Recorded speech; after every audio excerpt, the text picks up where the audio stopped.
Bonjour à tous. Is it good? Alors, il n'y avait pas que le pont, hein, il y a aussi le fait d'accompagner des enfants, ça c'est une autre problématique aussi, par ce genre de temps.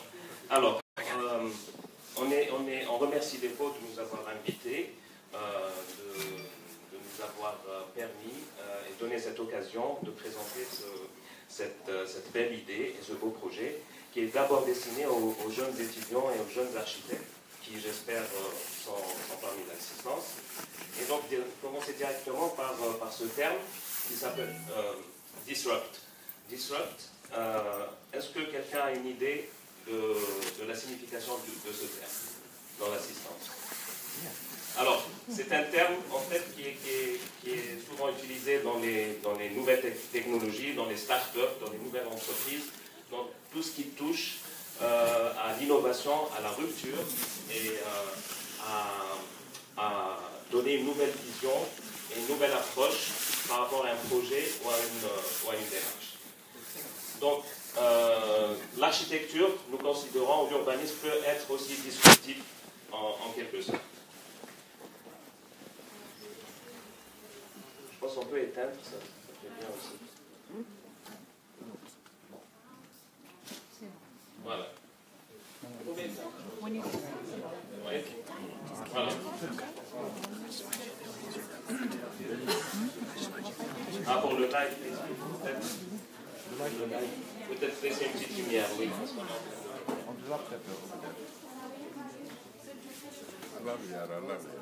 C'est bon, ça c'est bon. Ok, comme ça c'est bon.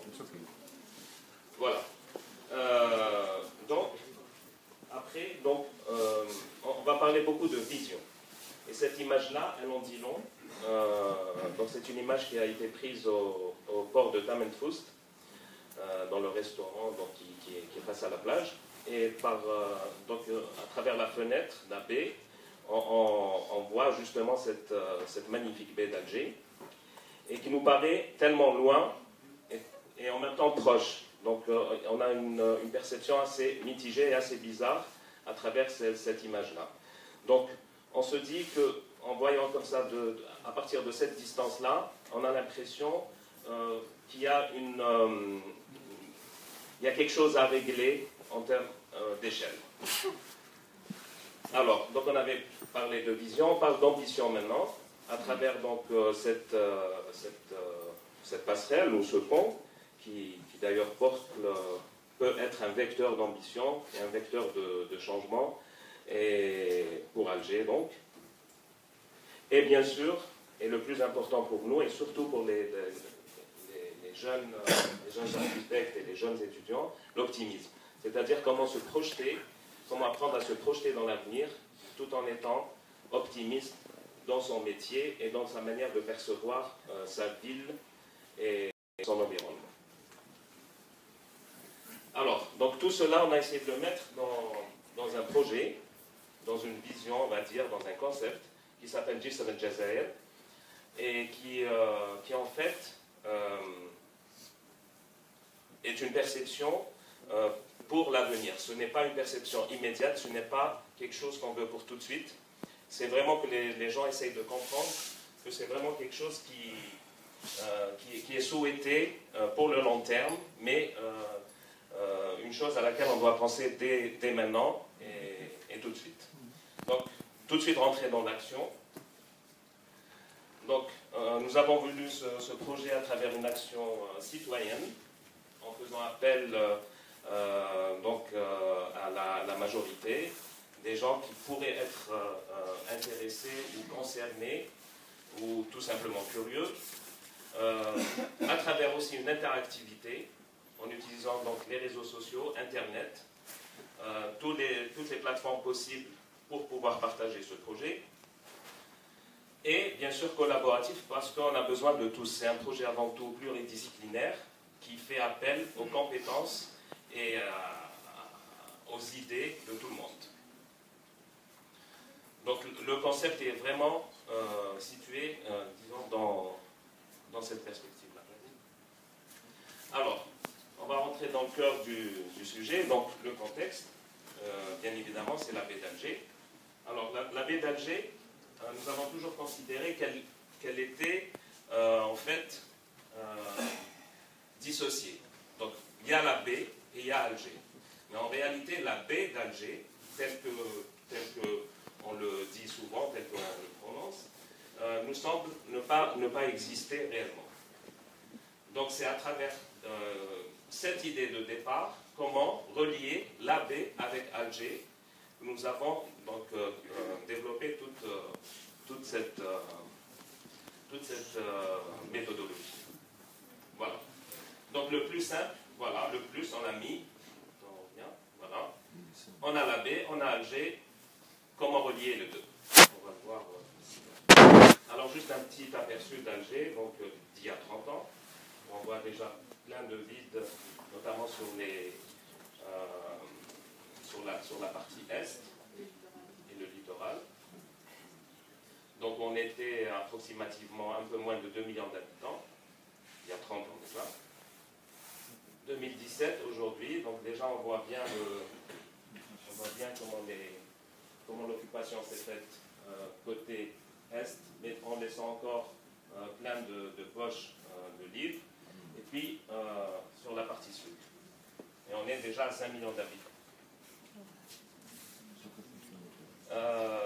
Maintenant, il s'agit de voir dans 30 ans, parce que toute cette démarche, elle est faite pour le futur. Voilà.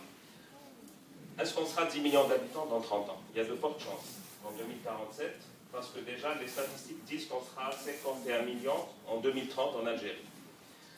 Donc, les choses semblent aller vite. Et pour Alger, notamment, et on risque d'être très très vite dépassé par les événements, par cette démographie, et qui est tout à fait normale dans le développement d'une ville, et qu'il faut prendre en amont.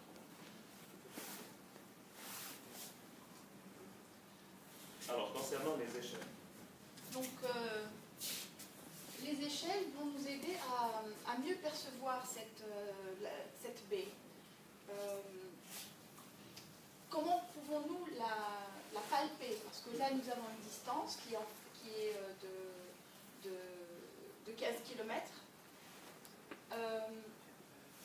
Comment pouvons-nous la voir de plus près?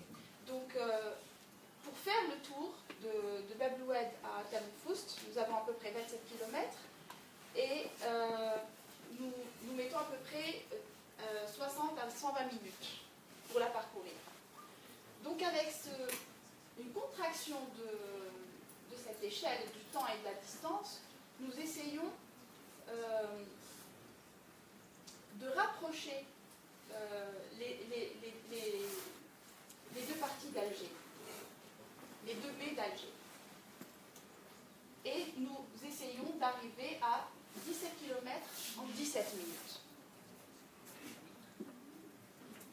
L'échelle aussi intervient donc dans cette perception qui est qu'est-ce que c'est Alger? Qu'est-ce que c'est que cette baie qui est là au centre, qu'on voit tous les jours, mais qu'on sait pas, on n'arrive pas à matérialiser. Nous sommes amusés à prendre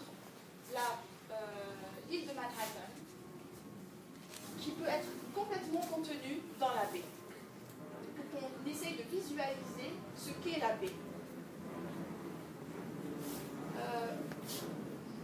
C'est à peu près un rayon de 10 km, un certain rayon de 10 km, qui contient donc Alger. Et nous allons voir, par exemple, par Istanbul, qui, elle, qui contient 14 millions, dans la population est de 14 millions. Manhattan, enfin New York, on va dire, c'est 8 millions et demi à peu près. Pour voir donc, pour matérialiser donc cette occupation au sol. Les principes. Alors, les principes, on a pris en compte le plan stratégique d'Alger de 2030. On s'est appuyé sur ce plan, du moins sur les grandes lignes. Également l'idée d'Alger Smart City pour le futur. Et intégrer les énergies renouvelables, ce qui est un élément extrêmement important pour le futur. Donc il y a la transition énergétique et un plan énergie renouvelable pour l'Algérie à l'horizon fait en 2035. 35. Parce que 30, c'est dépassé. Oui. Vous nous en direz un peu plus tout à l'heure. Alors, maintenant, donc, tenant compte de ces éléments, également les profondeurs d'Alger. Donc, le premier geste voudrait qu'il y ait cette ligne droite, continue. Mais vu les profondeurs, donc à peu près au niveau des deux points, au centre, là, nous sommes à une profondeur de 60 à 70 mètres. Un peu plus à l'intérieur, nous sommes à des profondeurs entre 30 et 40 mètres. Et nous avons songé à la nécessité d'avancer ce pont vers l'intérieur pour plusieurs raisons. Donc, d'abord celle-ci, un souci de bathymétrie et de coût, bien sûr, et en même temps, pour mieux l'intégrer dans cette baie, pour que ce ne soit pas juste une circulation d'un point A à un point B, mais au contraire, pour qu'elle soit intégrée, qu'elle soit un élément urbain dans la baie. Et nous assurons donc 3 points d'ancrage dans la baie, avec des haltes en plein cœur de la baie. Donc nous avons Bab el-Oued, les 3 points d'ancrage c'est Bab el-Oued, les anasers, voilà, les alentours du jardin d'essai, et la partie Tamm el-Foust, le Marsa. Et donc, c'était une volonté d'intégrer des îles flottantes pour inciter à une halte dans cette baie et pour pouvoir à ce moment-là réellement l'apprécier dans sa globalité. Donc il y a une île principale au centre et deux autres secondaires sur les 2 autres bretelles du pont. Là par exemple nous avons vu une expérience récente qui va se faire à New York d'exemple d'île flottante. Cette île elle est en même temps utilisée comme parc de loisirs mais également comme lieu de recyclage des déchets qui sont à proximité d'une métropole, d'une mégalopole comme New York. Là, c'est une expérience qu'ont fait les étudiants de l'EPO en 2012 en collaboration avec la AA School. Et donc, ils se sont amusés à imaginer eux aussi, en 2012, on avait collaboré avec eux, comment utiliser, comment pouvoir s'apprivoiser cette baie et l'intégrer dans notre vie au quotidien. Donc là, une île flottante également, qui sert de salle de concert, qui admire en même temps, en admirant en même temps la baie d'Alger, avec des énergies renouvelables intégrées, et puis on peut imaginer beaucoup de choses également. Alors, on va parler maintenant des réseaux. On fait un peu vite parce qu'on veut laisser la place vraiment au débat par la suite. Donc les îles flottantes, vous l'avez compris, c'est en guise de dessert. Par rapport au pont. Alors, là on revient donc sur la carte d'Alger avec la carte des transports en commun, métro, tramway, etc. En intégrant donc la trame que nous avons nous-mêmes dessinée. Donc comment nous imaginons les transports sur ce pont avec ces 3 points d'ancrage. Donc on a une partie qui va de Bab el-Oued jusqu'au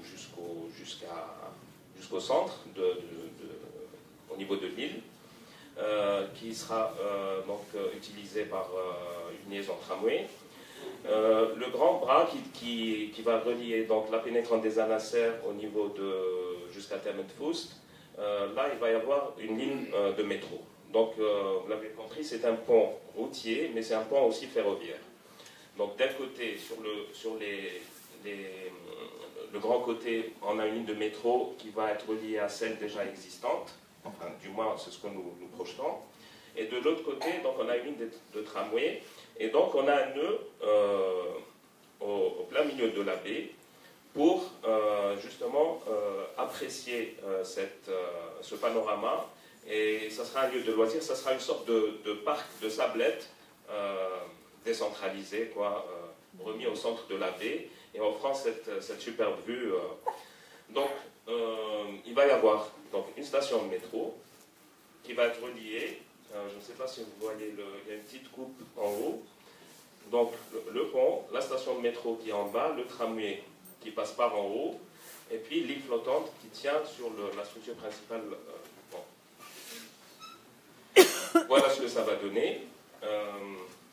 Donc, circulation véhicule sur le Y, la ligne de tramway, la ligne de métro, et puis desservir donc les îles avec ces satellites, avec des stations de bateau-taxi à intervalles réguliers tout au long de la baie. Là, on en a prévu 6. Voilà, bon, ça c'était dans le fameux Y. Là, on a la fourche du pont. Alors, pour l'ancrage, donc ce pont que nous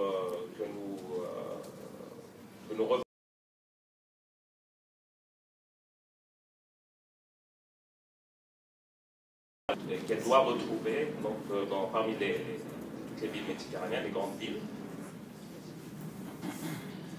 Là, on a la baie avec les trois principales séquences. Donc, le cœur historique, avec la Casbah, ensuite l'Alger haussmannien jusqu'à la moitié du XXe siècle, ensuite le développement toujours vers l'Est post-indépendance, et puis le développement actuel tel que nous le connaissons, et puis cette migration finalement, on a donc 1, 2, 3, et puis on a 4 en fait, ce que nous considérons migration des systèmes constructifs ou du tissu urbain qu'on retrouve maintenant en plein cœur de la Casbah. Bon, donc là, on a pris quelques échantillons de chaque côté, donc ouest, au centre et à l'est. Voilà. Là, on voit bien donc la boucle, centre historique, au milieu de la baie, Tannenfust, et puis rebelote. Et là, on revient avec ce genre de construction au niveau de la Casbah, qui nous sont propres et qu'on doit intégrer et qu'on doit admettre. Voilà, donc on a une vue panoramique à partir de la Casbah. Vas-y. Donc les points d'ancrage, comme vous les voyez, avec l'île et ses 2 satellites, et ça c'est les liaisons maritimes. Si on doit zoomer sur chacun des 3 points, donc l'idée était d'aspirer en fait le flux au niveau des pénétrantes. On a 3 pénétrantes au niveau, on a 2 pénétrantes au niveau d'Alger que nous avons sélectionnées, celle du Frais-Vallon et celle des Anasser. Donc on revient sur le Frais-Vallon, voilà. Donc arrivée du pont au niveau de Bab el-Oued, aspirer le flux, l'injecter dans le Frais-Vallon et ensuite le redistribuer dans le circuit urbain en aval. Pour pareil, au niveau de la pénétrante des Anasser, en fait là il y a 2 options, mais celle-ci était plus, pour nous, elle était plus logique compte tenu du réseau métro déjà existant. Et la 3e enfin, ou la plus simple, donc c'est celle au niveau de Tannenfust et Ain Taya, voilà, etc. On va voir une carte où on va voir, voilà, l'intégration dans le territoire. Donc, ce pont, il ne s'intègre pas uniquement à l'échelle de la baie, mais bien au-delà, donc au niveau du Grand Alger, au niveau du territoire, pour desservir, aspirer les flux, les desservir sur la première rocade, deuxième rocade, autoroute Est-Ouest. Et intégrer, essayer de trouver une logique globale, et qui serait, donc le but premier serait évidemment de désenclaver cette partie-là, qui nous semble actuellement complètement déconnectée de la vie. Cela malgré les transports en commun, parce que j'entends souvent dire pourquoi pas développer les transports en commun, etc. Mais ça, pour nous, ça ne suffit pas. Parce que dans 30 ans, quand vous voyez de grandes villes, elles commencent, d'abord, il n'y a pas de pont du tout, ou bien il y a un pont pour relier deux rives, parce qu'il y a une nécessité. Ensuite, la ville se développe. Ensuite, il y a une forte concentration. Il y a de la densité, il y a de la démographie. Donc, on fait un pont, ensuite un deuxième pont. Ensuite... Donc, mais le tout est de penser à cela bien en amont. Et ne pas se laisser dépasser par les événements. Alors, et pour rassurer aussi les gens par rapport au pont qui disent que, parce qu'on a beaucoup de retours sur les réseaux sociaux, alors le pont va défigurer la baie d'Alger, il va bloquer la vue.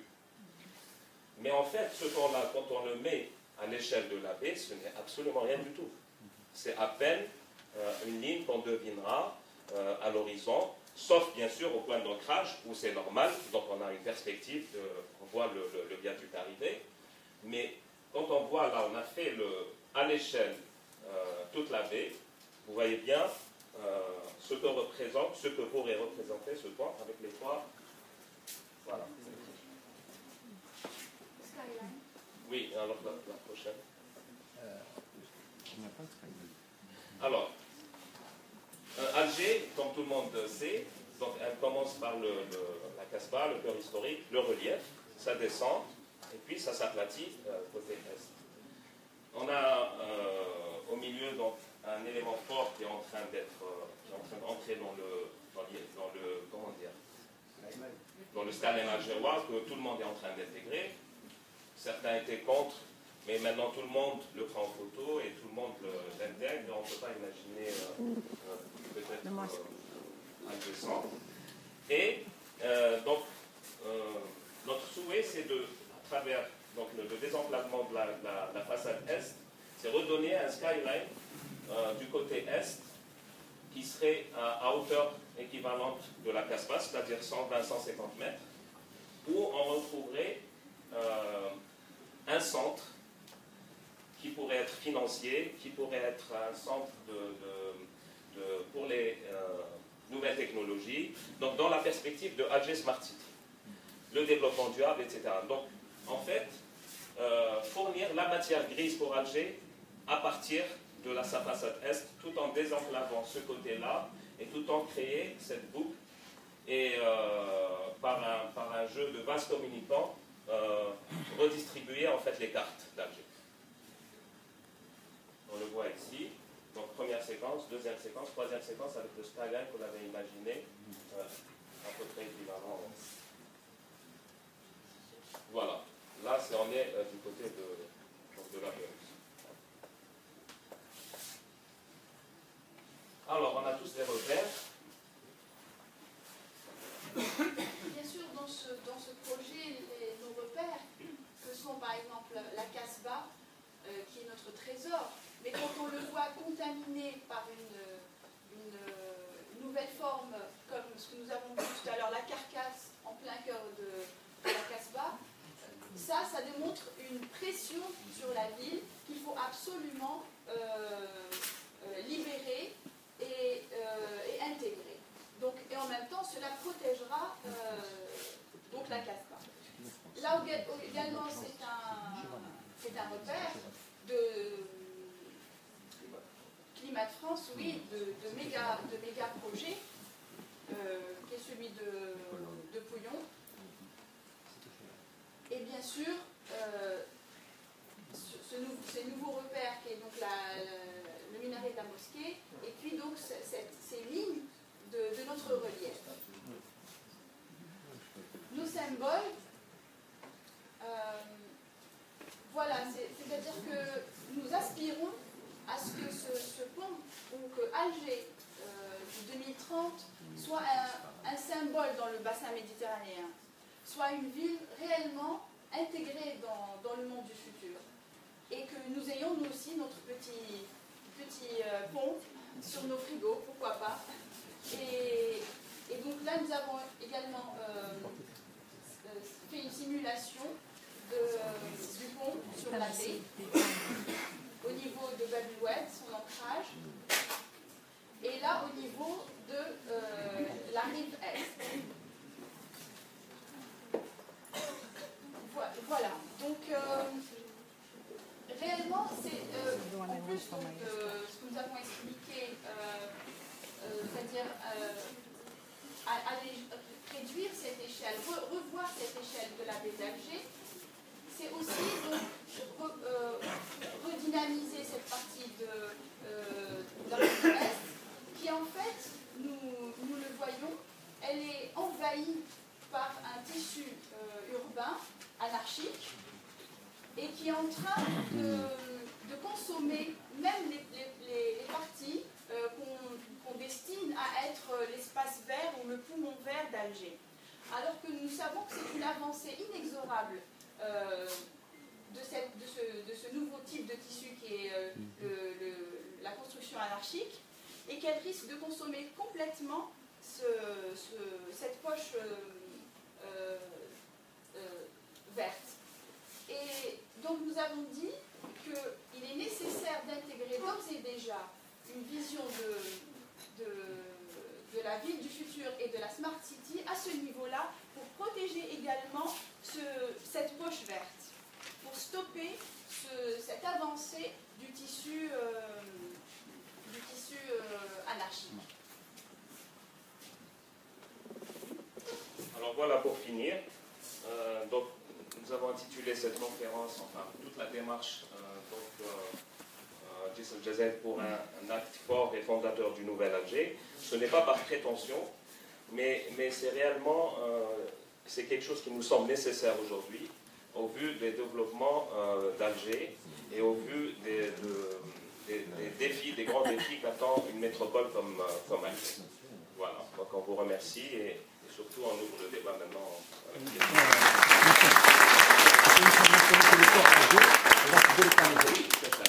Voilà, il faut le mentionner parce que c'est important. Merci beaucoup pour la présentation, merci. C'est une idée, c'est un rêve, peut-être qu'il va se réaliser, on ne sait pas. Donc on va commencer le débat. Si vous permettez, j'aimerais bien commencer par des questions des étudiants. S'il y en a, bien sûr. On commence par les étudiants. S'il y en a, bienvenue. Oui, alors, oui. Est-ce que tu peux t'approcher rapidement parce qu'on a un petit problème avec le micro. Rapidement.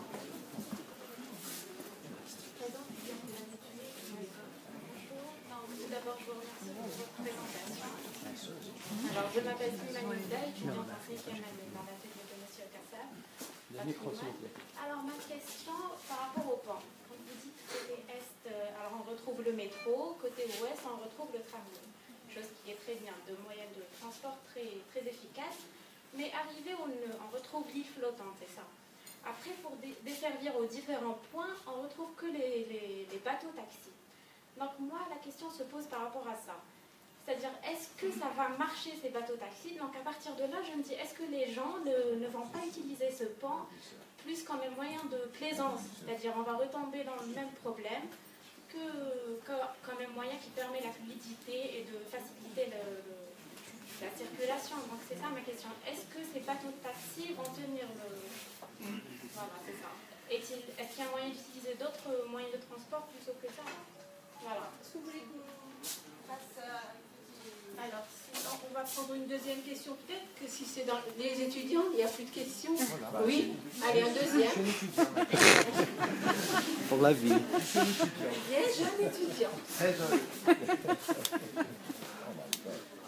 Bonjour, merci pour votre présentation. Je suis Mahmoud Boudis, étudiant en 5e année chez M. Brahimi, Esque-Major. En fait, j'ai deux questions. C'est par rapport aux îles flottantes. Est-ce que vous avez une idée sur la programmation, la fonction des îles flottantes?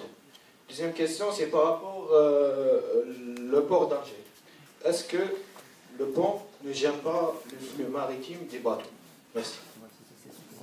Donc il y aura que le port d'Alger.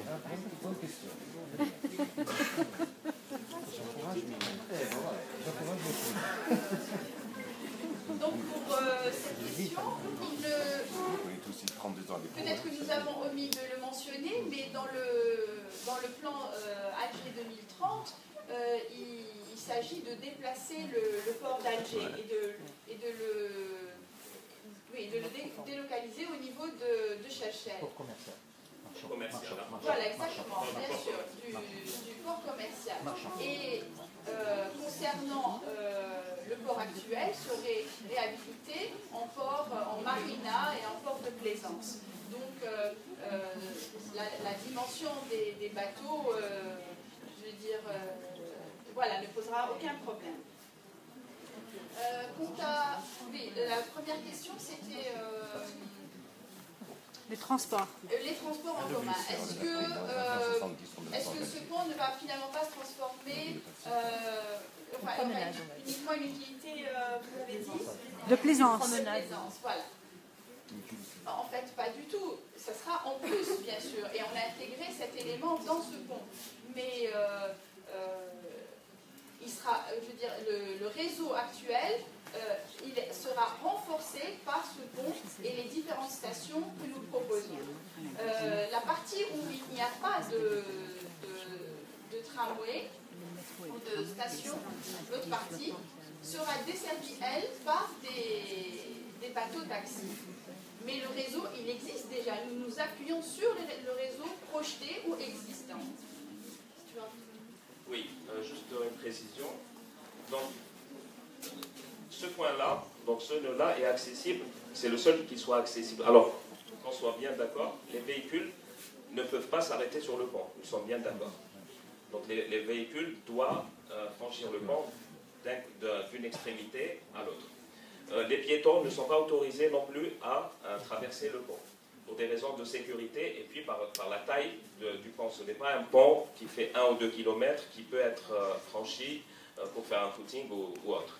Par contre, on a mis donc en place ces haltes, ces pauses, pour pouvoir faire profiter le maximum d'Algérois de la baie et de la butte.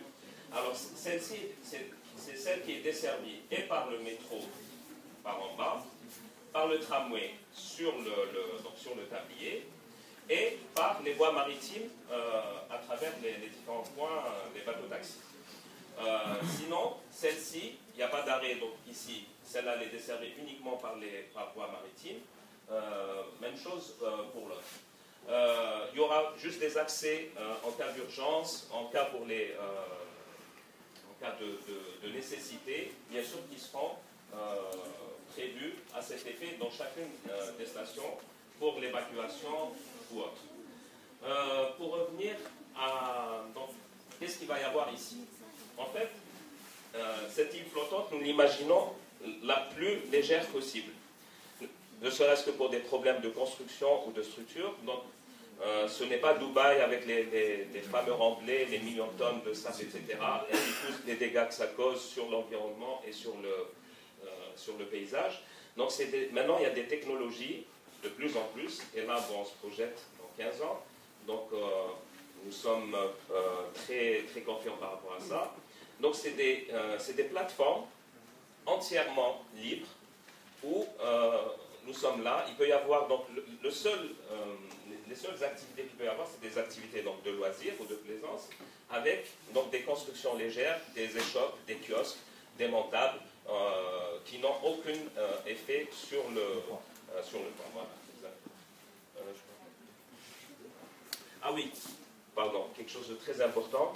Alors, il faut imaginer ce pont intelligent. Ce n'est pas un pont routier ordinaire. C'est un pont intelligent, c'est un pont connecté. C'est un pont qui ira dans la perspective de Alger Smart City. Donc, demain, pour franchir ce pont, qui est payant, et je le précise, parce que c'est le moyen, un des premiers moyens que nous imaginons pour la rentabilité et pour le financement de ce pont. Alors, je disais donc à partir de chez vous, vous avez une application du pont en lui-même et qui vous donnera à des heures précises le moment de passage, quel serait le meilleur moment optimal pour le franchir et au meilleur coût.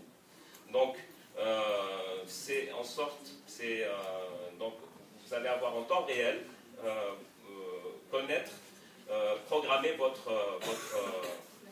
votre itinéraire. Et bien sûr, ce pont-là donc sera payant, mais il y aura toujours la possibilité aux Algérois de franchir la baie, bien sûr, en empruntant les voies normales ou les transports en commun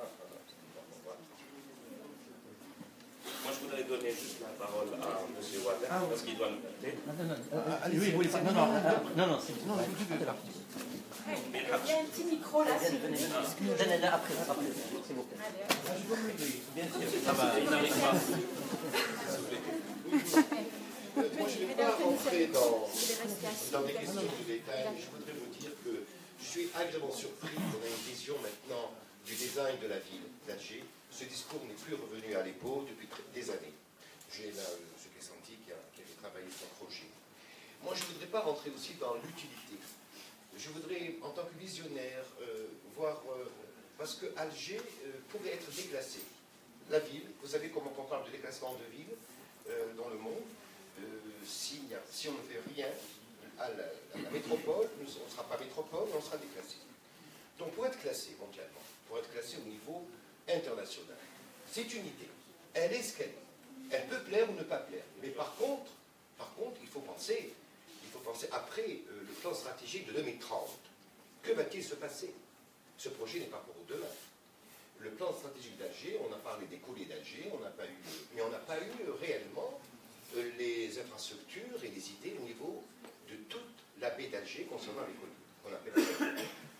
Moi, l'idée de Island, très flottante, etc., c'est pour ça que moi, honnêtement, c'est mon avis personnel, moi j'aurais voulu, au début, la grande mosquée aurait pu être dans une île, comme le Burj Al Arab, et après le centre géographique, on aurait pu avoir un port. Moi, étant donné que je suis un peu visionnaire, j'imagine qu'on aura, vous savez, maintenant dans les villes, on a les grands paquebots Corsica immenses de hauteur, ce sont des bâtiments, ce que nous souhaitons. Médina, voilà ma question. Ici, vous connaissez très bien le projet Médina, ça a été accepté, il y aura un port de plaisance. Mais son port de plaisance n'est pas suffisant pour accueillir les grands paquebots. Pour que nous ayons cette vision, il nous faut aussi ouvrir vers les pays méditerranéens. Et ce pont va aussi permettre d'avoir un symbole. Alors ma question, je ne dis pas avec vos pensées, c'est sûr, mais est-il possible d'avoir ce parcours avec différents ports, le port d'Alger, le port de Cherchel peut-être, et même jusqu'à, où on est des stop-over, c'est-à-dire des stop-over. Merci beaucoup.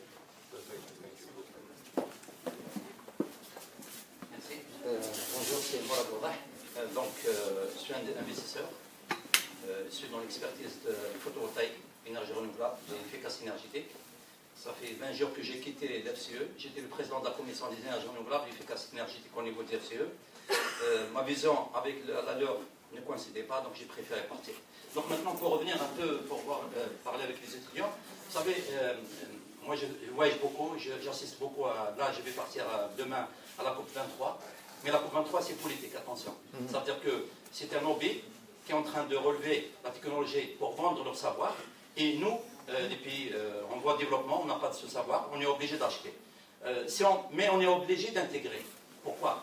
Parce que dans 10 ans, dans 15 ans, dans 20 ans, ils vont dire, voilà, à partir d'1 kilomètre en hauteur, le ciel ne vous appartient plus. Vous êtes un pollueur, donc on va vous exiger des technologies, on va vous exiger de fermer certaines usines. Et vous avez, on s'est engagé à la COP 22, un accord bidon, un laisser-aller. On a signé des accords sans savoir qu'est-ce qu'il y en est pour le marché algérien. Donc on a signé des accords pour dire qu'on adhère. On adhère avec quoi? Avec rien. Pourquoi? Parce qu'il a parlé de 22 000 mégawatts, c'est 20 gigawatts, c'est énorme. C'est 30-40 milliards de dollars d'investissement pour pouvoir faire une efficacité. Un président, Bouteflika, qui a exigé en 2011 une transition énergétique, on est en 2017, on n'a rien encore fait. On a fait 420 mégawatts avec des Chinois et des Allemands, mais l'entreprise algérienne n'a rien fait.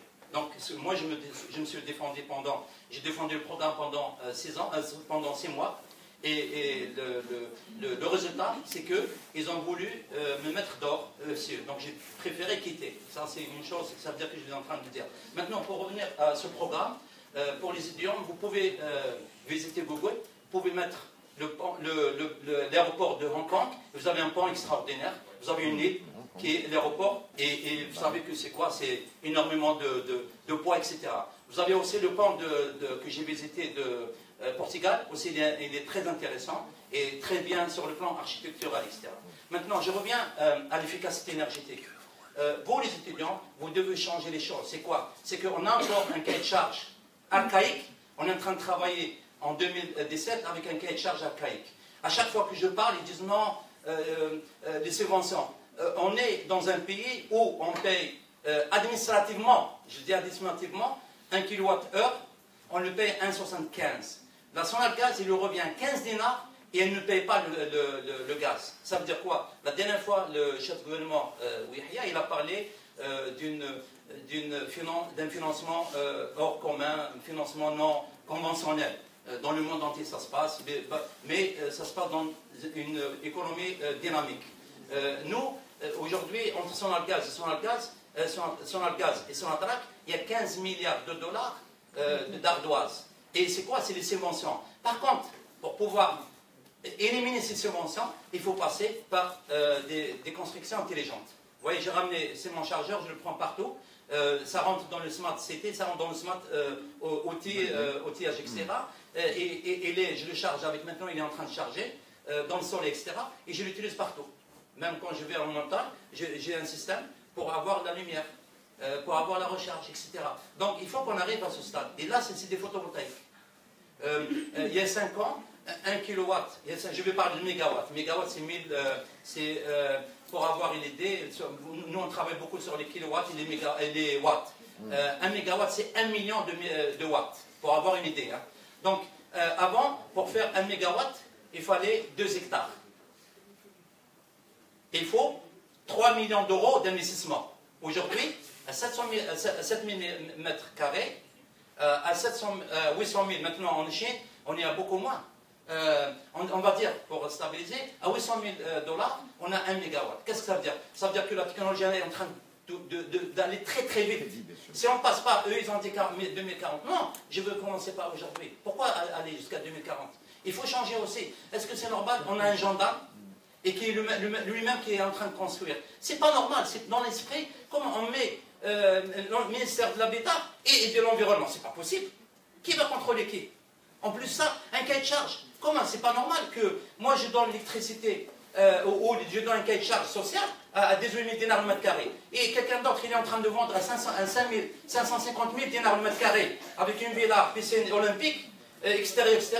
Et il paye le même cahier de charge, il paye 1,75 dinars le kilowatt. C'est pas normal. Donc à vous, il faut séparer. Entre le social, c'est pas un problème. On a le social, on continue le social. Mais il faut séparer l'individuel. Il faut séparer il y a les Libanais, ils sont en train de construire, ils sont en train de gagner beaucoup d'argent. Une construction à Woodfate de 250 logements, ils ont eu 350 millions de transferts. Ça, c'est de l'argent. C'est à vous de faire comme ça. Il y a des professeurs qui doivent vous suivre. Mais il faut, la première des choses, à mon avis... Nous le faisons, monsieur. Nous le faisons. Nous le faisons. Je pense que vous ne savez pas que nous, les professeurs à l'ECO, sont partie prenante. Si les décideurs ne prennent pas en considération tous nos travaux, ce n'est pas de notre faute. Si vous êtes un décideur, c'est à vous d'interpeller les décideurs. Alors je ne veux pas ici que nous disons qu'on ne pense pas. Nous avons des projets en 5e année qui sont là, excellents, mais on n'a pas de commande. Les ministères ne viennent pas nous demander, faites-moi ça. Le seul projet en Algérie qui a été pris en 5e année par des étudiants, c'est l'aéroport de Batna, par le président Zerouel. En urgence, il est venu voir le directeur, il a dit, je n'ai pas le temps d'attendre, donnez-moi un projet d'aéroport. C'est ça ce que nous attendons. On a un aéroport Alger, on est un aéroport Alger avec des vitrages. Mais c'est ça, nous avons des architectes que nous avons. On a un aéroport Alger avec des vitrages. Moi j'ai 32 ans, j'ai 32 ans, je suis plus âgé que vous, et je vous dis... On a le même âge, hein. Non, je ne pense pas. Je ne pense pas, je suis plus âgé. S'il vous plaît. Non, alors, ce qu'il y a lieu de faire... Pour interpeller nos étudiants, c'est à nous de les interpeller. S'il vous plaît. S'il vous plaît, c'est très intéressant ce que vous dites. Mais là, on est dans une thématique, d'accord? Et on aimerait bien, s'il vous plaît, écouter les étudiants, voilà. les étudiants d'abord. Les enseignants, bien sûr, bienvenus, les invités aussi. Cette conférence, c'est fait pour ça, mais il ne faut surtout pas déborder. On est obligé de rester, on aimerait bien, moi j'aimerais bien rester sur ce pont. Voilà, je veux rester sur ce point. Il est interdit aux piétons. Écoutez, vous savez qu'un banc, il peut être très important. S'il vous plaît. Je reviens. Non, parce que je voulais parler, comme il y a un terme très important qui est l'efficacité énergétique et la transition énergétique. Ça, c'est très important. Pourquoi? Un point, oui, un point, on peut l'avoir très intelligent. Il peut être indépendant de tout le reste. Il faut utiliser, vous savez, dans la transition énergétique, dans les 22 000, parce que c'est très important, c'est un programme gouvernemental prioritaire. Hein. Il y a 22 000 gigawatts. Et dans les 22 000 gigawatts, vous avez les photovoltaïques et 13 000. 22 gigawatts, 22 000 mégawatts, voilà, 22 000 mégawatts. 22 gigawatts, donc, vous avez 13 000 gigawatts qui est photovoltaïque. Vous avez 3 000 et quelques, le lien. Le lien, on a vu qu'il y avait, les étudiants ont fait une plateforme avec le lien. Vous avez aussi le biomasse. Alger, Grand Alger, je passe de Tepaza à Bleda, en passant par Boumerdès, vous avez 6500 tonnes jour. 6500 tonnes jour, ça représente quoi? Ça représente 13 000 mégawatts d'électricité. Et derrière, il y a le trait des déchets. Mais il faut travailler aussi dans le ménage. Il faut séparer entre le liquide et le solide pour pouvoir arriver. Il y a une mentalité derrière, il y a un travail qui doit se faire pour arriver à ça. Maintenant, pour le pont, je reviens au pont, parce que je vais essayer de parler un peu de tout. On va vous inviter pour une conférence. Donc, le pont est très important. Pourquoi? Parce que déjà, sur le plan économique, il est très intéressant. Sur le plan circulation aussi. Il vient de citer que c'est un pont payant. Ce n'est pas n'importe qui peut passer pour traverser uniquement. Il faut le mettre dans un cadre architectural. Il faut le mettre dans un cadre culturel aussi. Je parle entre guillemets, j'ai ramené une des meilleures sociétés italiennes de Florence pour pouvoir travailler dans tout ce qui est restauration. Et Alger, ils sont en train de bouger Alger. Je m'excuse madame. Non, c'est important parce que... En fait, on n'a pas beaucoup de temps, les étudiants ont cours. Voilà, je suis vraiment... Merci beaucoup, merci pour votre intervention. Alors, bon, je me permets, je suis directrice, je prends la parole. Alors, tout d'abord, bravo, félicitations pour votre exposé. It's okay. Micro. Bravo, je disais, et félicitations pour votre exposé, très très intéressant. Et surtout votre retour chez nous, hein, on est toujours content de revoir nos anciens de l'EPO régulièrement là ces derniers temps et ça nous fait plaisir. Et ce qui nous fait plaisir encore plus, c'est que là dans votre exposé, il y a un terme qui m'a interpellée, qui m'a beaucoup intéressée, c'est optimisme. Et je crois que si on est optimiste, on peut tout faire. Et je crois qu'en Algérie, le drame, c'est qu'on a perdu cet optimisme. Et il en faut beaucoup, parce que quand on voit un peu l'histoire d'Alger, en fait, régulièrement à travers son histoire, il y a eu des optimistes.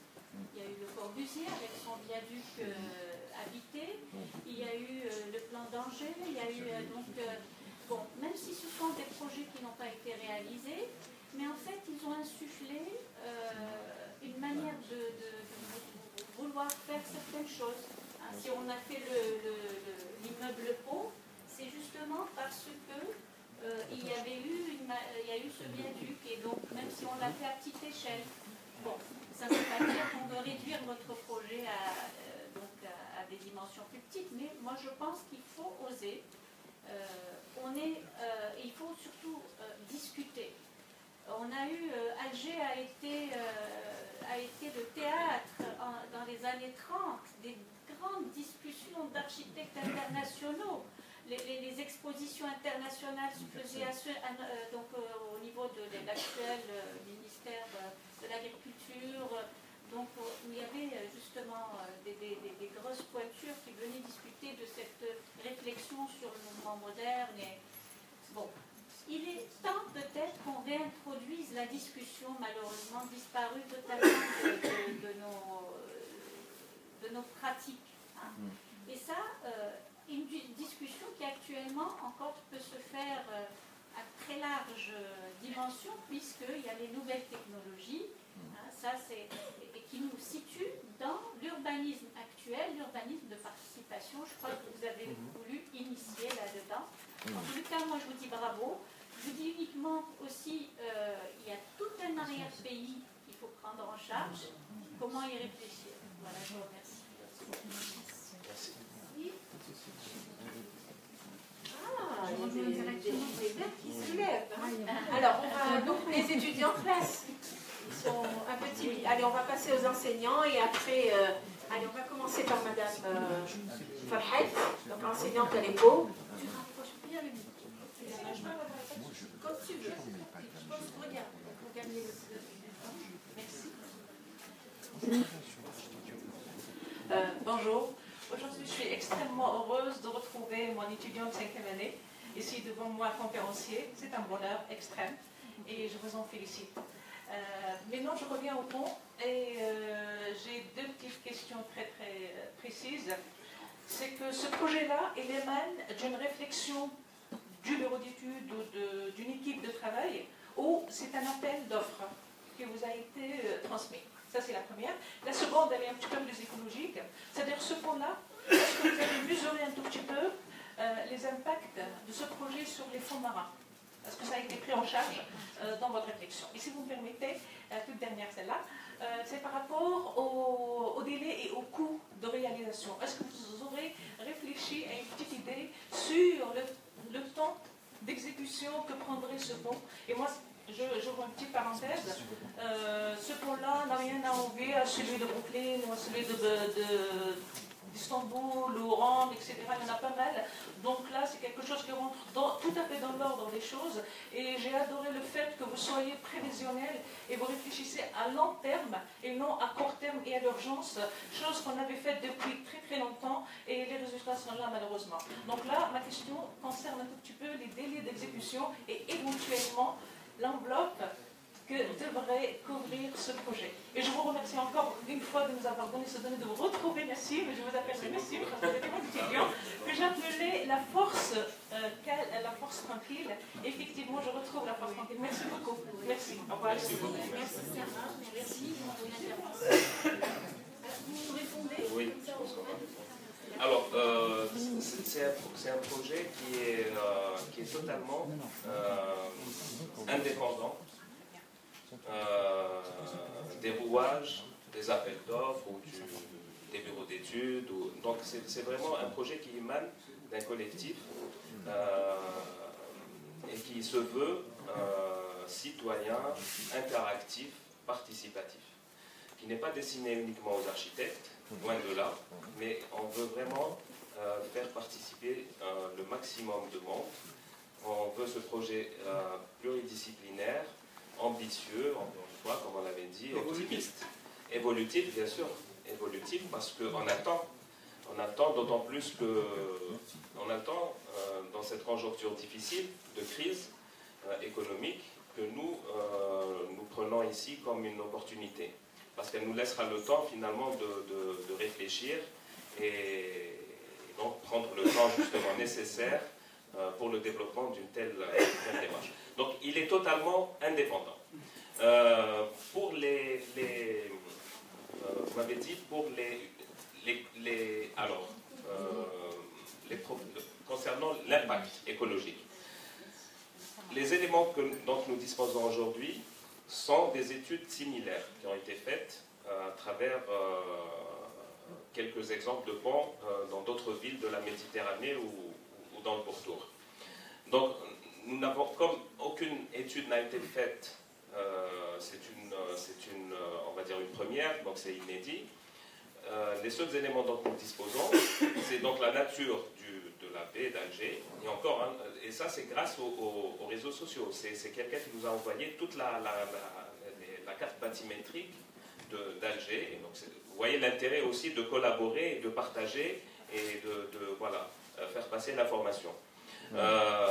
Nous savons qu'un pont comme celui de Lisbonne, Vasco de Gama, qui a à peu près, disons, cette envergure, d'ailleurs l'image qu'on a mise en premier, c'est le pont Vasco de Gama, c'est un photomontage. Les répercussions ont été très très positifs. Du moins, bien sûr sur le plan économique, etc. Et il n'y a pas eu, disons, de désordre ou de perturbation sur le niveau environnemental ou écologique. C'est des choses maintenant qui sont prises en charge et qui s'étudient et qui sont intégrées. Concernant les coûts et les délais, donc là aussi on a fait on a fait le parallèle avec ce qui s'est fait à droite et à gauche. Donc là nous sommes, d'après nos estimations, mais bien sûr ça va changer parce que ça va dépendre des fluctuations de la monnaie, il faut des marchés. Dans 15 ans, on va dire que c'est difficile d'avoir... Mais si au jour d'aujourd'hui, ce pont devait se construire, uniquement la partie pont, viaduc, nous on l'avons estimé à 100 millions de dollars le kilomètre. Donc, il serait autour de 1,7 milliard. Sans les îles flottantes, voilà, et sans les... pour la réalisation, les délais de réalisation, alors ce genre de pont, un pont similaire a été réalisé en un temps record de 3 ans. Donc nous, on a pris une fourchette de 5 ans. 5 années pour le projet. Voilà. 100%. Celui de Suez est compris des... Alors, il y avait Madame Benali. Celui de Suez a mal mené.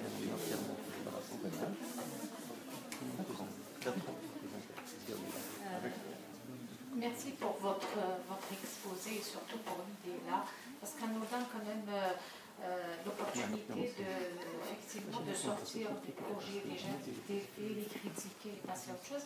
Mais là, c'est plutôt des sources d'inspiration. Hein. Je rejoins vraiment ce qu'a dit Mme Kassab, dans le sens où il ne faudra pas... D'ailleurs, ça m'a tout de suite interpellée parce que tout de suite on tombe sur le côté réaliste, tel qu'a dit Mme Farhat, le coût, les délais, etc. Mais il y a toute autre chose à voir, ça veut dire tout l'impact de ce point-là, parce que de point de vue idée, c'est très intéressant, c'est une source d'inspiration, mais impact, je peux dire tout de suite, hein, comme ça, sans trop d'études, ça va faire beaucoup de dégâts. Hein. Ça c'est mon avis, ils vont corriger. Ça veut dire si je commence pas à réfléchir, maintenant je rêve plus, ce n'est plus l'inspiration, c'est la réalité des choses. Si j'essaye de voir les points qu'il relie, Tamed Foust avec Bab el-Oued et Kasbah de ce côté, etc., voilà, je sais relier sur cette image, ou celle d'avant, peut-être ça ici. Moi je dirais tout de suite que les études et les travaux que ça va engendrer en arrière-pays vont coûter peut-être le $1 milliard dont vous êtes en train, pour que ça devienne réellement fonctionnel. Hein. Ça d'une part. D'autre part, moi l'idée d'un pont mécanique pour les véhicules, ça ne me tente pas beaucoup, enfin je dis moi. C'est-à-dire sur le plan développement durable, sur le plan voire pollution, etc. Et plus, parce qu'actuellement, qu'est-ce qui se passe en Algérie, mais Alger en particulier, les grandes villes, à peine une nouvelle autoroute construite, elle est saturée. Est-ce que ça ne serait pas le devenir de ce pont? Moi, je pourrais dire oui comme ça, hein, sans études préalables, etc. Parce qu'il y a tout un flux, hein, je dirais un grand flux. Hein. Il ne faut plus dorénavant sous-estimer le côté est d'Alger. Côté est d'Alger, actuellement, c'est les poches de construction des cités ADN, des logements promotionnels, etc. Sans oublier Boumerdès, Sisi Ouzou, etc., où ça risque de devenir un raccourci. Attention, hein. Ça c'est moi, je réfléchis comme ça, c'est-à-dire sans peut-être étude préalable, mais ça risque vraiment de devenir le raccourci et ça risque de devenir une autre route saturée en plein air. Hein. Ça c'est encore pire. Hein. La voie de bonne vue, risque, pollution, etc. Ça, c'est en ce qui concerne la réalité des choses. Les points à dos, oui, ça veut dire la prise en charge du gros flux qui nous arrive. Donc, tous les impacts arrière-pays.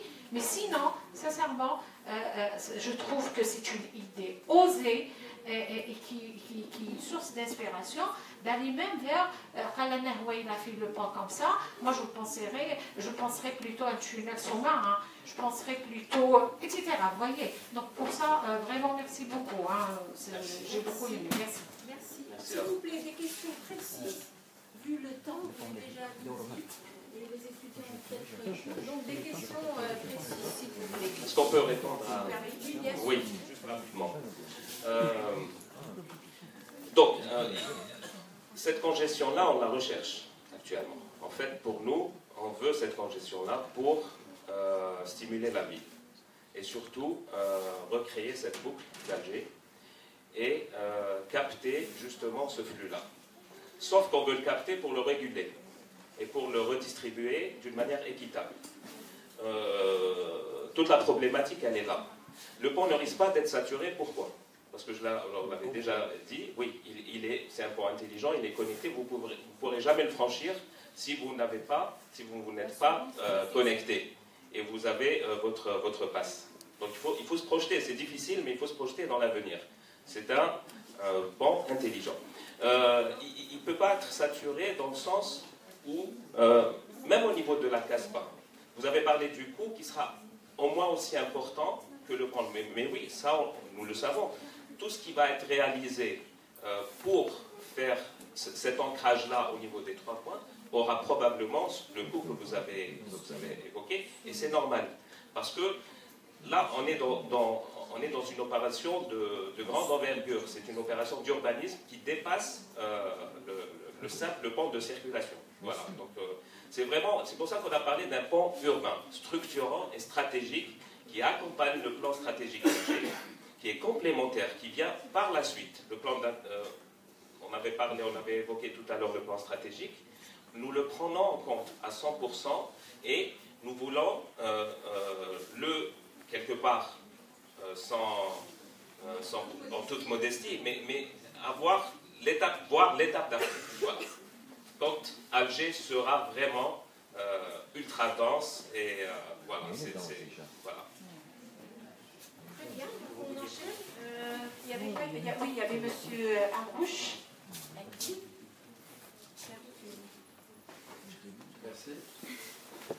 Merci pour la présentation, c'est vrai que ça nous fait rêver. Par contre, l'idée est séduisante, hein, peut être intéressante, mais là où je reste un peu sceptique, c'est quand vous parlez de circulation automobile. Moi, je serais d'accord que le pont puisse recevoir un métro, des transports en commun, des pistes cyclables, des traversées douces, je veux dire, même piétons, pourquoi pas, avec des arrêts à chaque niveau. Alger, si vous vous intégrez sur Alger 2035, Alger veut devenir une écométropole. Donc ramener encore de la voiture. Je pense que ce n'est pas la tendance en tout cas mondiale, puisque toutes les villes du monde aujourd'hui bannissent la voiture. D'ici 2050, il n'y aura plus de voitures. Alors, je ne sais pas si vous êtes au courant qu'il y a des chercheurs algériens en ce moment qui travaillent sur un projet de voiture volante. Il y a des fous américains qui travaillent sur l'hyperloop, qui peut être subaquatique. Et ce sera pas 17 minutes, ce sera 5 minutes. Voilà. On peut imaginer, attention aussi, parce qu'il y a le territoire subaquatique recèle des patrimoines inexplorés jusqu'à aujourd'hui, déjà. Toutes les batailles qu'il y a eu sur Alger, toutes les flottes qui ont été décimées, tout ça, on ne sait pas ce qui se passe. Ce sera l'occasion. Voilà. C'est comme le métro c'est comme la station de la base des Martyrs. C'est un espace qui est complètement inexploré. Oui, exactement. Qui reste. Alors, aussi, c'est-à-dire qu'il y a d'autres problèmes, parce que c'est des hubs, en fait, les points d'ancrage, ça va être des hubs importants. Et vous voyez, j'ai l'impression que, en tout cas, les flèches, ce que vous montrez, c'est juste l'aboutissement. Bon, vous parlez d'ancrage, c'est juste l'aboutissement. Après, vous avez les trafics pendulaires. Comment ça va se passer en fin de journée? Donc, si vous mettez les voitures. Alors, c'est pour ça que peut-être l'idée de mettre de la voiture là-bas me paraît pas dissuasif, en tout cas pour beaucoup. Tout le monde va succomber à la facilité, vont payer 1000 dinars pour traverser le pont. Et on le sait très bien, les Algériens, de toute façon, quand vous leur donnez une possibilité, c'est des Américains, ils payent, donc il n'y a pas de problème. Et donc, l'Algérien a une mentalité d'Américain. Quand Quand il a un objectif, il met le paquet. Donc il sera très très vite saturé. Moi je pense qu'il faut bannir la voiture quelque part et laisser vraiment faire mettre les transports en commun en avant. Et voilà, pour que les gens puissent être dissuadés, pour dissuader les gens d'utiliser leur voiture. Moi, je pense qu'il faut faire ça. La voiture, elle n'existera peut-être plus. Ou pour obliger les gens à avoir une voiture électrique. Toute voiture diesel ou essence ou à combustion ne sera bannie du pont. Voiture électrique, peut-être ouvrir le marché et inciter la population et les Algérois à... On parle de 2050, hein, on parle de... Justement, en 2050, il va y avoir de nouveaux moyens de transport. Moi, je pense que la voiture, à terme, va disparaître. Oui, entièrement d'accord avec vous. Merci.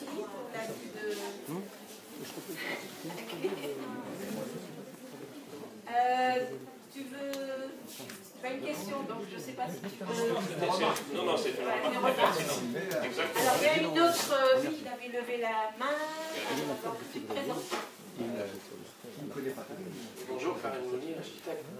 Je voulais simplement dire à nos amis, que vous parlez, est-ce que j'ai eu la même question il y a une vingtaine d'années. Est-ce qu'ils sont conscients de la responsabilité qu'ils portent sur le dos? Parce qu'à l'occasion, j'étais en train de travailler sur les travaux du port. Vous vous rappelez, je faisais partie du projet du carrefour du millénaire. Et donc j'avais interrogé la pierre, comme on dit. J'avais trouvé effectivement que les architectes, à travers les siècles, s'étaient passé la main. S'étaient passé la main pour dessiner la façade d'Alger. Donc il y avait la première intervention qui datait de l'époque ottomane. Quand les architectes français sont venus pour construire la première façade maritime d'Alger, donc ils avaient pris de manière magistrale en charge tout l'appareillage, toute la construction qui existait depuis l'époque pour construire en fait la façade maritime première époque d'Alger qui est enfouie sous la côte.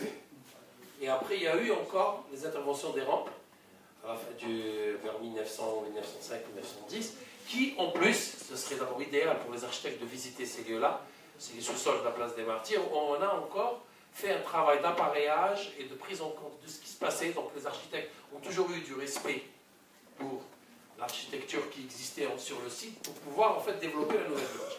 Et toutes ces successions et toutes ces couches qui se sont construites ont fait développer l'image d'Alger. Quand on arrive, la plus belle image, l'une des plus belles images du monde, quand on arrive vers une ville où on découvre la ville d'Alger par bateau.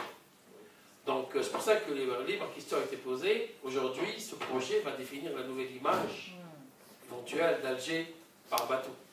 Donc d'abord, est-ce qu'on en est conscient?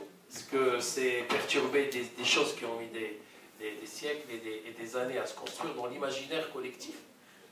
Et puis, autre chose, ça c'est d'abord la dimension symbolique de ce projet dans l'imaginaire collectif. C'est quand on arrivera à Alger, c'est ce qu'on verra au lieu de voir les fameuses rampes blanches qui ornent Alger tout le long de la côte. Premièrement, et secondo, je pense que ce projet, au-delà du fait qu'il s'inscrit dans une manière de décongestionner la relation est-ouest d'Alger qui reste problématique avec toutes les rocades qu'on a pu construire.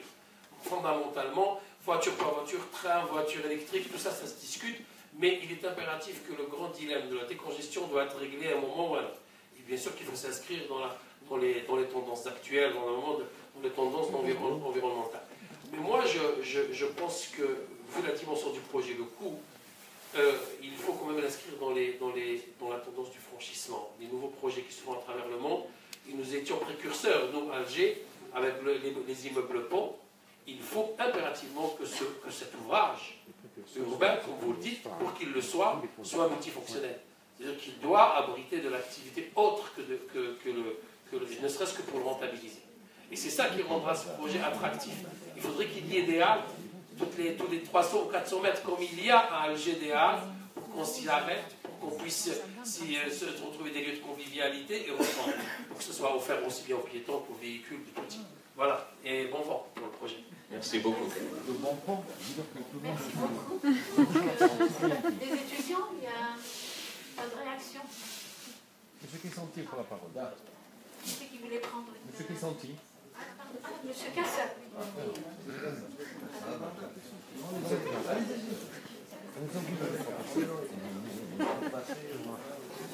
Tout d'abord, j'aimerais remercier vivement, je me remercier et Nassim pour nous avoir régalé par leur présentation aujourd'hui. Moi j'ai d'abord une question et ensuite un point de vue.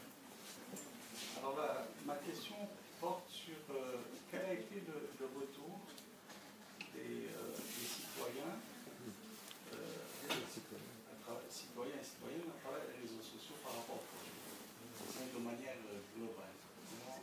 Comment le projet a-t-il été perçu? Je ne parlerai pas de nos collègues architectes, mais disons ces simples citoyens, comment ont-ils réagi par rapport à ce projet? Maintenant, mon point de vue il est le suivant. Je ne sais pas pourquoi, mais votre projet, je ne l'ai pas perçu en tant que projet ou idée qui viendrait apporter des solutions ou des éléments de réponse au congestionnement que connaît Alger ou les autres villes. Moi, je l'ai perçu, je ne sais pas, de manière complètement différente. Et je pense que dans un travail de projet d'architecture, il y a toujours une partie un peu cachée, une partie iceberg cachée, qui relèverait peut-être de notre subconscient quand on travaille sur un projet.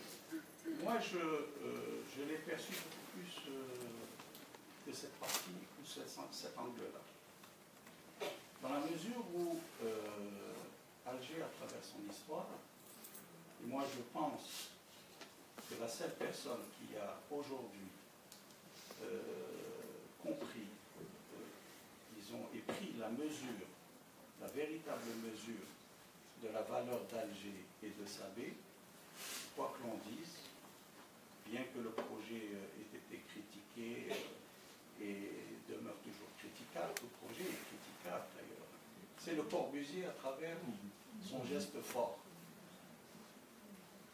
Et moi je crois que vous vous inscrivez dans cette démarche et dans cette logique, et j'ai la ferme conviction, je suis persuadé qu'Alger, de par sa situation géostratégique dans la Méditerranée et au nord de l'Afrique, sera appelé un jour ou l'autre à vivre et à accomplir son destin, qui est celui d'être la porte de l'Afrique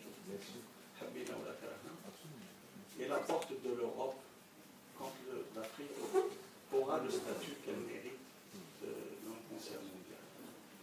Et un projet concernant, si vous voulez, une ville, n'est pas forcément une réponse à un besoin. On a besoin de construire une image. On a besoin de construire une image. Et moi, je crois qu'Alger mérite amplement et complètement un geste fort, qu'on soit d'accord, qu'on soit OK sur ce que vous proposez, là, mais Alger mérite un geste tel que celui-là. Maintenant, dans la forme, etc., et ça donnera, si vous voulez, l'opportunité pour toute personne qui, disons, aurait des craintes concernant la dimension historique de la ville et les différentes strates qu'elle comporte. Moi, je considère qu'un projet tel que celui-là donnera une opportunité extraordinaire pour nos amis et collègues versés dans l'archéologie préventive pour pouvoir justement révéler tous les trésors qui peuvent encore dormir au fond de cette ville. En tout cas, merci beaucoup.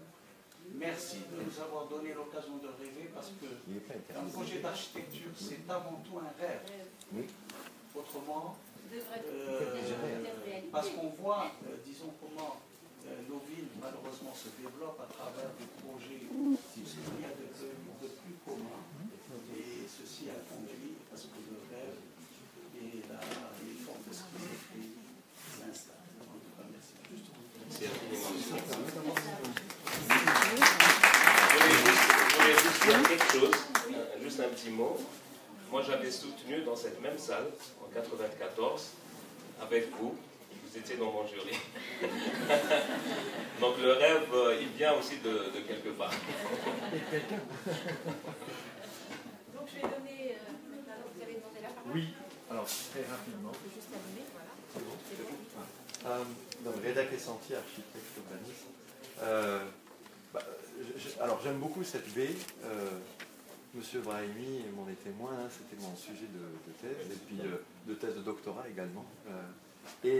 En fait, Madame et Monsieur Barly, vous n'êtes plus architecte dans cette approche, vous n'êtes plus urbaniste, et vous êtes devenu socio-concepteur. Vous touchez à la société parce que l'approche est différente, parce qu'elle n'est plus objective mais un peu subjective, parce que vous vivez la situation.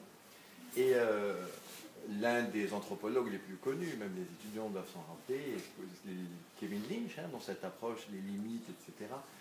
Donc non, le pont ne fait pas abstraction de cette vue qu'on a uniquement en venant par bateau. Hein. Donc ces espaces tampons que vous avez créés qui méritent réflexion. Donc on a un temps d'arrêt et ça nous permet de voir ce que M. Brahimi a appelé il y a 15 ans cela la coulée verte, qui descendait du palais de la culture en descendant jusqu'au jardin d'essai, etc.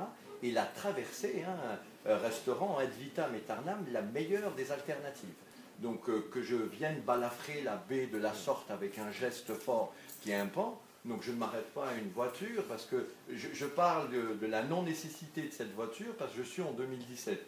L'exercice est relativement difficile, donc je dois me projeter. Voilà. Il y a quelque temps, les voitures à carburateur double corps, maintenant véhicules intelligents, etc. Donc peut-être qu'il y a d'autres manières de se déplacer. Donc une fois qu'on arrête de réfléchir et de fond de réflexion, comme quoi ce pont est uniquement fait pour se déplacer du point A au point B, ce n'est pas un convecteur de flux, mais c'est une espèce de palimpseste, hein, comment appeler M. Hamoud, tiens, tous les noms des profs, les mots des profs ressurgissent dans cet espace. Et en fait, c'est ce marquage-là, hein, le patchwork, qui permet à un projet de devenir ce qu'il est. Le pont, si vous remettez l'image au niveau du skyline, il ne perturbe en aucun cas ce qui existe déjà. L'œil de l'individu, enfin une hauteur d'1,75 m à peu près, donc on se permet d'avoir cet axe-là qui vient se poser. Par exemple, quand on fait une coupe, la première réflexion des enseignants qu'on donnait, oui, il est où le trait de coupe? Et bien votre pont, avec cette droiture-là, il vient poser, au contraire, ça vous encadre la ville. Et je ne vois pas en quoi, honnêtement, il est dans tout ce qui est, je rejoins M. Kassab dans l'idée où tout se discute. Hein. Mais si ce n'est pas une voiture, c'est une navette. À Londres, par exemple, les plaques d'immatriculation sont scannées, hein, pour autoriser les véhicules à rentrer ou pas. Et le passage du bus, etc. Et c'est un mix de la voie du vélo électrique. J'ai entendu ça. Voilà. Les voitures, etc. Les Uber, etc. Donc je ne m'arrête pas au problème du déplacement physique, mais je développe plutôt l'activité cérébrale de l'individu. C'est un vecteur. C'est un vecteur, donc non pas physique. Donc je ne veux pas gagner du temps, au contraire, j'ai envie de... voilà, exactement. Et c'est cette notion-là, parce qu'avec cette approche-là, vous rentrez dans une autre idée que j'aime beaucoup. C'est plus d'intégrer le projet dans la ville, mais c'est l'inverse. Intégrer la ville dans le projet. Et c'est comme ça que votre pont sera lié totalement à la ville. Votre première idée d'Alger plus B, etc., qui avait plu M. Barly il y a 15 ans. Donc du coup, c'est exactement ça. Donc là, on a mis le doigt sur la... Il y a beaucoup d'hypothèses, mais celle-ci me semble parfaitement encadrer la problématique. C'est problématique qui est voilà, celle que vous avez développée au début. Voilà. Donc, une seule chose uniquement, parce que ce qu'il est en train de dire est extraordinaire. C'est pas politique. Hein, non. Vous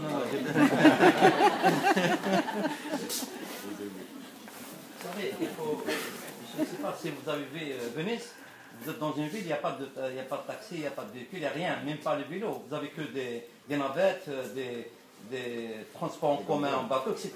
Donc vous êtes là en train de visiter, il y a un musée, il y a tout. Et à chaque fois que vous êtes fatigué, vous pouvez prendre une navette pour partir d'un point A à un point B. Essayez de développer la même chose dans ce sens-là. Merci. Les enregistreurs qu'on a fait. Pour toutes les interventions, je ne sais pas si oui. Il y a un dans les années 70, on avait un son Vous voulez bien vous présenter? C'est beau là, c'est pas beau.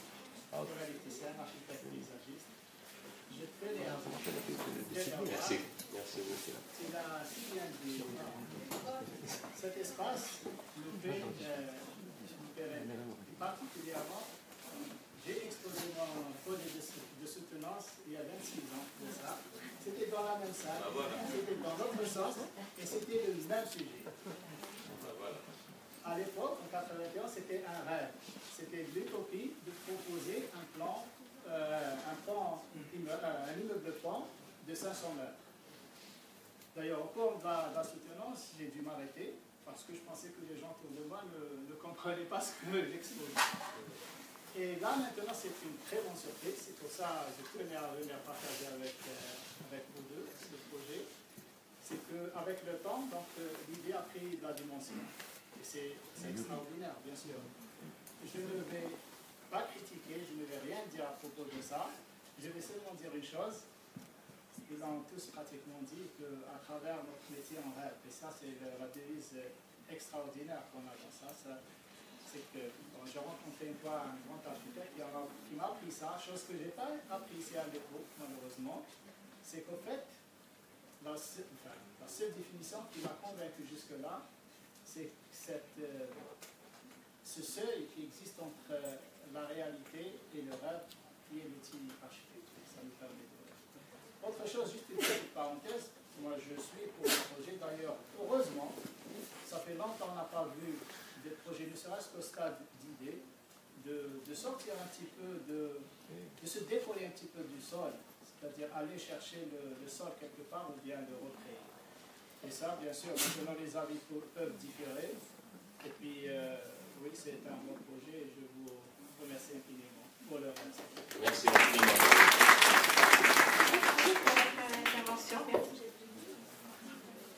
Il y a M. Bardi, je crois. Alors oui, je le laisse pour la Donc, s'il n'y a plus de questions, donc voilà. Donc, on va conclure avec la parole de M. Bardi, notre cher M. Bardi.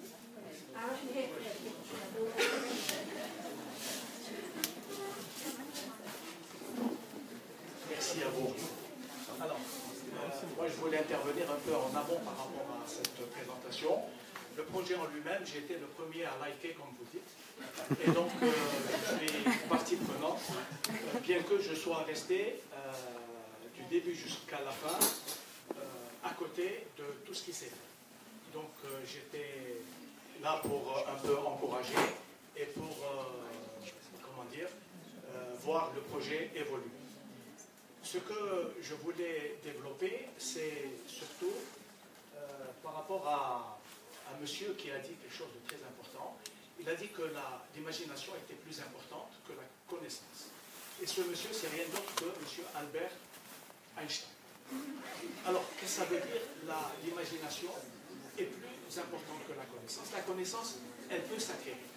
Et on est justement dans un lieu où on essaye de développer et la connaissance et surtout l'imagination. Et moi, je voudrais insister sur cet aspect-là, de travailler sur l'imagination, et qui de mieux qu'un architecte pour travailler sur ces deux fronts, imagination et construction. Construction en fait en tant qu'application, pour développer l'imagination.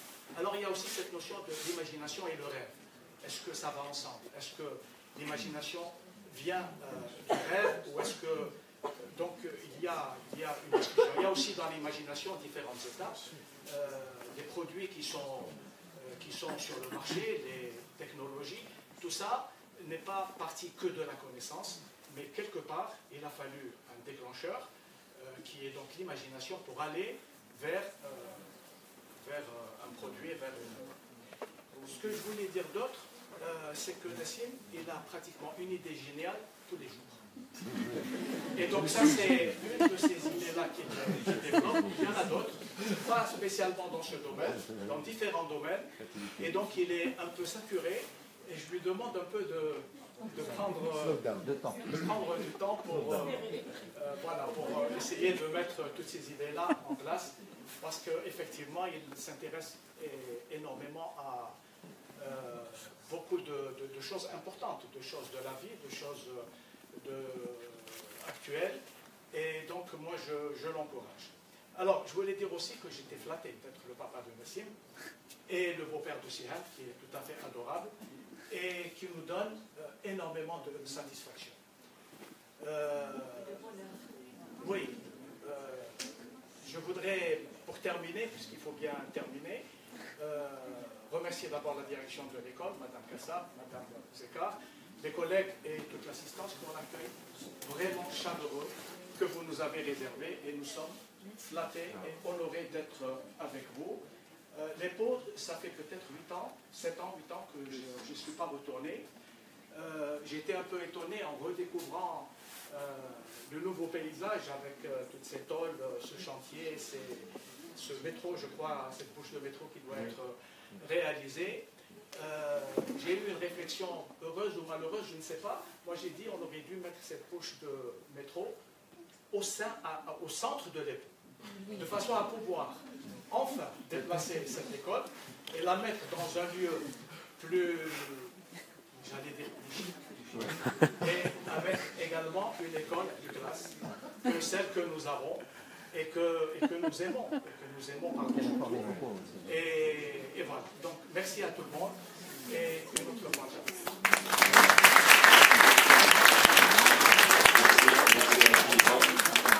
Je tiens à dire juste que nous ne sommes que le produit de nos parents. Donc, voilà.